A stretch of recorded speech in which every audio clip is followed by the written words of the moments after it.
आज मैं बना रहा हूँ मटर कुलचे। और उसके लिए ना मैंने पहले से ही मटर भिगा के रखा था। फिर उसके बाद ले लिया कुकर, और कुकर में ये सारे मटर को डाल दो। फिर उसके बाद डाल दो इसमें 2 कप भर के पानी, और पानी के साथ डाल दो आधा चम्मच नमक। फिर कुकर का ढक्कन लगा लो। कुकर में उसे पकने दो, और तब तक क्या करना है, लेना है थोड़ा सा इमली जिसमें डालना है पानी, और इसे आधे घंटे के लिए साइड में रख दो। और जब कुकर में 3 से 4 सीटी आ जाए तब इसका गैस बंद करो, प्रेशर निकाल लो और एक बार इसे चेक कर लो। देखो मटर कुछ इस तरह से एकदम सॉफ्ट रहने चाहिए। उसके बाद क्या करना है, वो जो इमली को आधे घंटे के लिए भिगा के रखा था, अब उसका पल्प निकाल लो और इसे भी साइड में रख दो। फिर इसके बाद वो जो प्रेशर कुकर में मटर पका लिया था वो ठंडा हो चुका है। तो अब उसमें डाल दो 1 चम्मच भर के हरी चटनी, इमली वाला पानी भी पूरा ही डाल दो, और साथ में डाल दो 1 चम्मच भर के किचन किंग या फिर गर्म मसाला का भी यूज़ कर सकते हो। बारीक कटा हुआ प्याज, बारीक कटा हुआ टमाटर, बारीक कटा हुआ धनिया भी। और फिर इन सबको अच्छे से मिला लो। इन सबको इस तरह से मिलाने के बाद अब इसमें और कुछ नहीं डालना है, ये रेडी है। और देखो इसे बनाना तो आसानी था, पर अब बारी है कुलचे की। और कुलचे बनाना थोड़ा सा मुश्किल है, लेकिन ज़्यादा नहीं।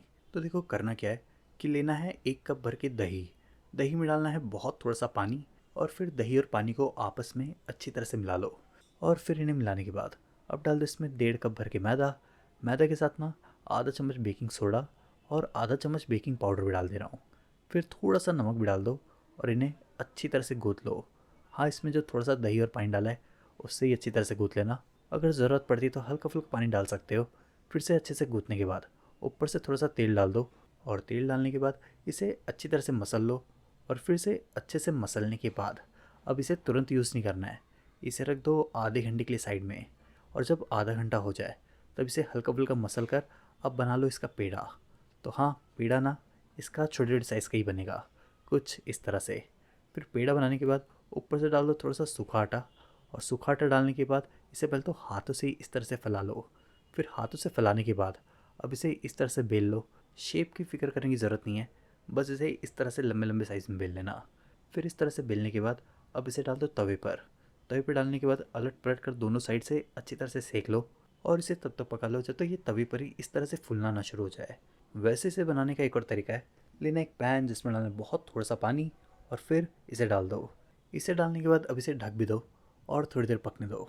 और एक साइड से तब तक पका लो जब तक इसका पूरा पानी ना सूख जाए। फिर इसे पलट कर अब दूसरे साइड से भी पका लो। और जब ये दोनों साइड से अच्छी तरह से पक जाए तब उसके बाद एक तवे पे डाल दो बहुत थोड़ा सा बटर, और बटर के ऊपर कुलचे डालकर एक बार कुलचे को दोबारा सेक लो। ऊपर से बारीक कटा हुआ धनिया भी डाल दो, और अगर आप चाहो तो उतने से बटर में 2 कुलचे भी एक साथ सेक सकते हो। फिर दोनों कुलचे को अच्छे से सेकने के बाद अब आप इसे निकाल सकते हो। तो फिर इसे निकालने के बाद इन्हें गरम गरम ही खा लो। रेसिपी अच्छी लगी तो वीडियो को लाइक करो, शेयर करो, शेफ़ प्रतीक्स किचन को सब्सक्राइब भी।